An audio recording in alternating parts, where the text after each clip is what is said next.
A xícara de chá perfeita é a prática. É aquilo que você vai fazer, que você vai treinar, que você vai acertar o ponto de dulçor, tudo isso que a gente explica para vocês. Agora, o que vem depois? Qual é Porque quando a gente vê, vocês veem os alunos mais antigos falando, a galera que ama chá e que já está um tempo no chá falando, vocês veem que eles vão além disso. Lógico que eles fazem harmonizações maravilhosas, lógico que eles fazem drinks, que eles fazem todas essas coisas naturalmente. Eles ganham essa habilidade.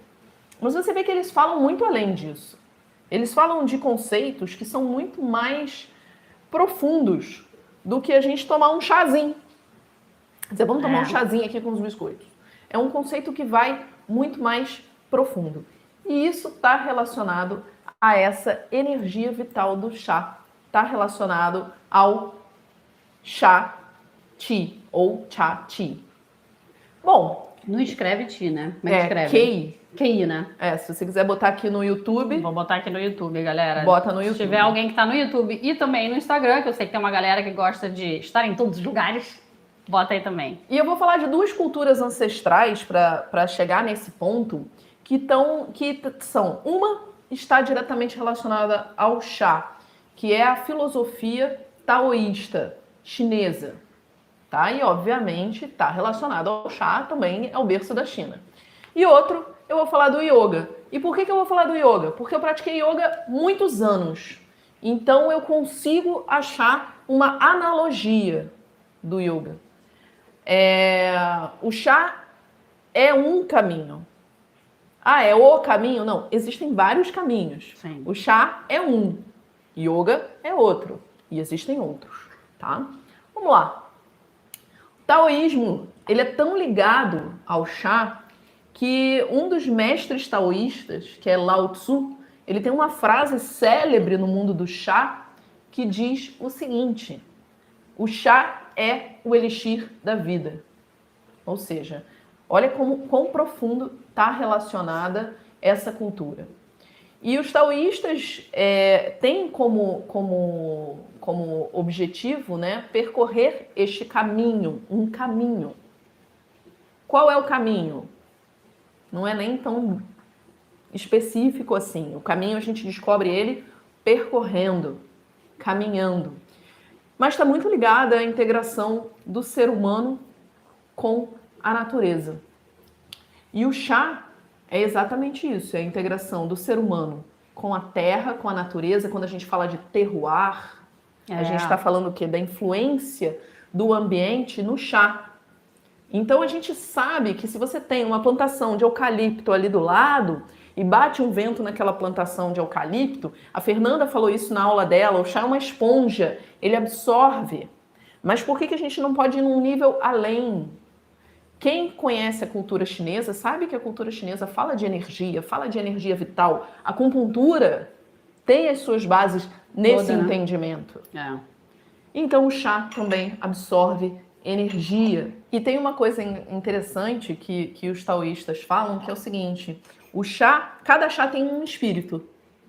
Cada chá tem uma... Né? E você vê que várias vezes a gente não segue o taoísmo, eu e a Carla, tá? A gente é do chá e a gente sempre falou, cada chá é uma pessoa, né? E aí depois, quando eu li sobre isso, eu falei, gente... não fui eu que descobri que cada chá é uma pessoa, né? Não é Carla e Carol só que falam isso, né? Exato, existe uma cultura milenar, ancestral, que percebe que cada chá tem um espírito e ele é a soma do ambiente, de onde ele nasceu, né? Da floresta que ele estava, ou da plantação que ele estava, como também de todas as influências que ele sofre, de todo mundo que manuseia aquele chá. Então, quando a gente foi no Sri Lanka, eles falaram sobre isso pra gente. O dono da plantação queria todo mundo muito feliz, porque aquela energia da felicidade passava pro chá. E é verdade.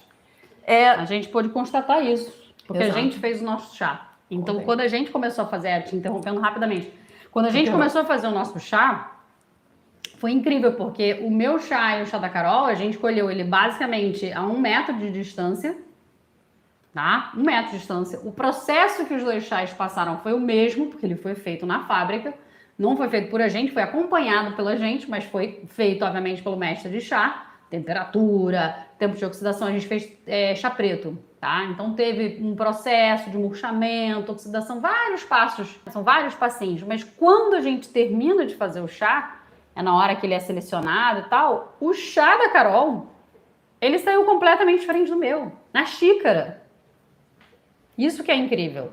Como é que pode? A gente colheu no mesmo dia, a gente colheu na mesma hora, a gente estava a 1 metro de distância.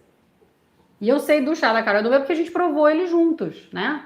Depois tinha o chá de todo mundo que estava junto com a gente, fez também, cada pessoa fez o seu. Só que como é que em sabor e em expressão na xícara, eles foram feitos pela mesma pessoa, não foi a gente que preparou. Ainda tem isso. Eles foram preparados seguindo uma técnica. Tudo igualzinho para todo mundo. Como é que o chá da Carol ficou com um sabor, né? Um perfil de sabor totalmente diferente do meu. Aí onde a gente entra isso. Desculpa eu te entrar aqui no meio, mas é porque eu lembrei dessa história, cara. Eu sempre fico assim, caraca, como é que pode isso? Que maravilha. E eu sei que às vezes parece etéreo a gente falar, mas a gente precisa falar sobre isso também. Mas é bacana. E o motivo pelo qual eu vou falar disso, agora eu vou fazer analogia com o yoga. Na linha de yoga, quando eu comecei, eu fui fazer yoga assim, pelo motivo que muita gente vai fazer yoga. Eu quero me alongar. Eu quero fazer não sei o que lá, né? Eu quero fazer aquilo, quero fazer aquilo outro. Aí, beleza. Aí você chega lá, na linha que eu cheguei, eu aprendi o seguinte. Qual é o objetivo do yoga? Foi a primeira pergunta que me fizeram. Qual é o objetivo do yoga? E aí eu já fiquei assim, ó. Qual é o objetivo do yoga? Fiquei pensando, né? Deve ser, sei lá...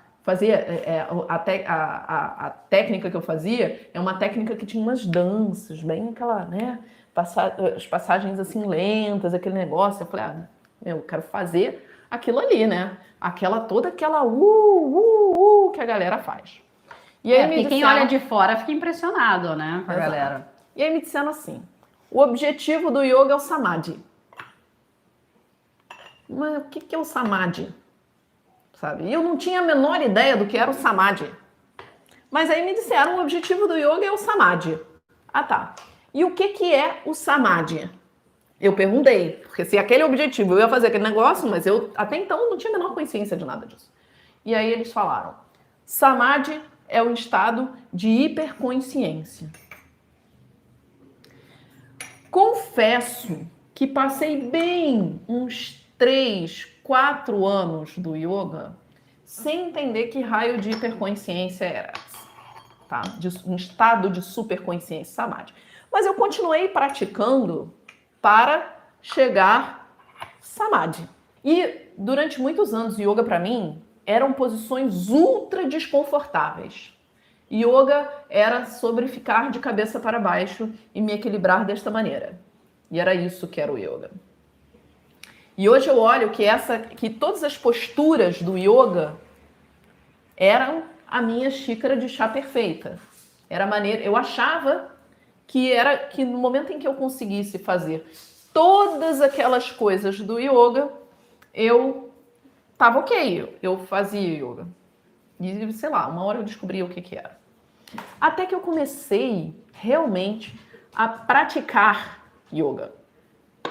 Eu comecei assim a tentar fazer as posições, e eu nunca nem fui tão boa nisso, mas comecei a dominar a minha mente quando partes do meu corpo começavam a doer, partes que eu nem sabia que existiam.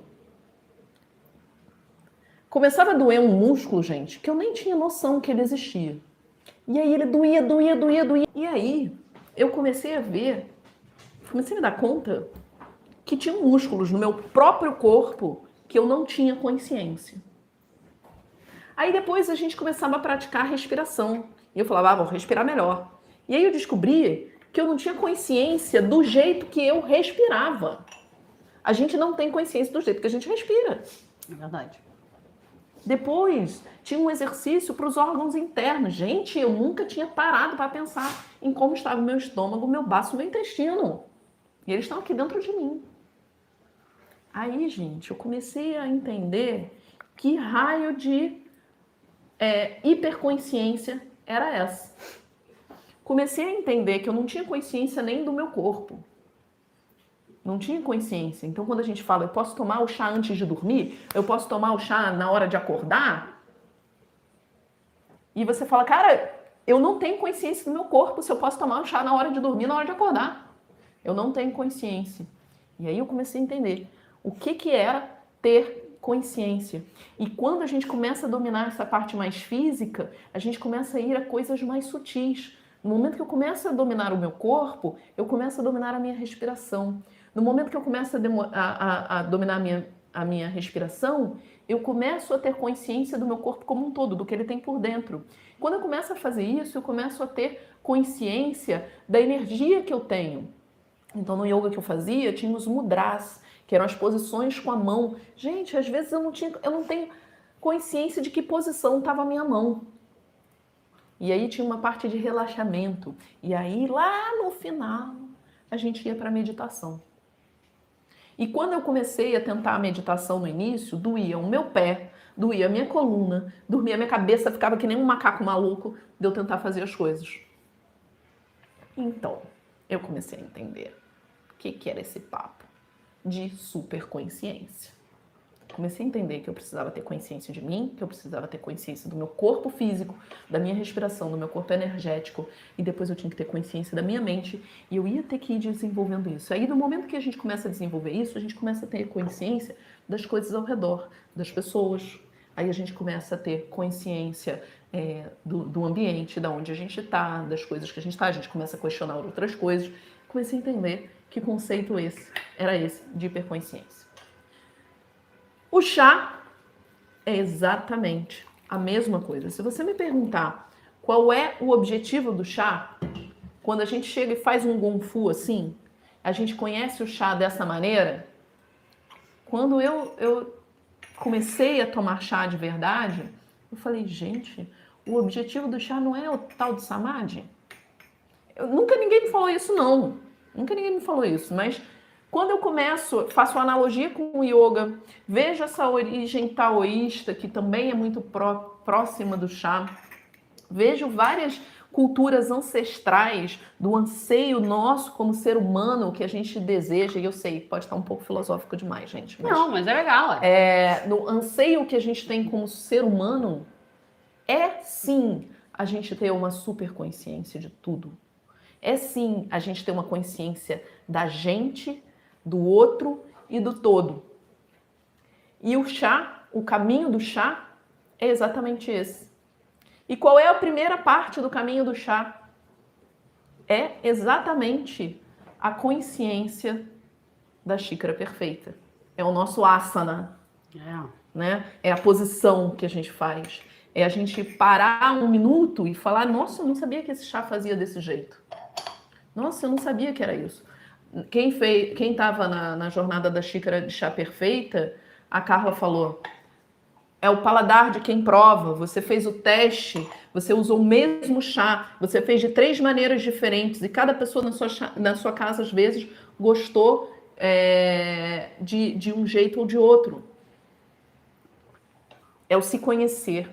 E quando você para se perceber, né? Para você fazer o chá, você começa a gerar essa conexão. E o que a gente sempre fala para os nossos alunos?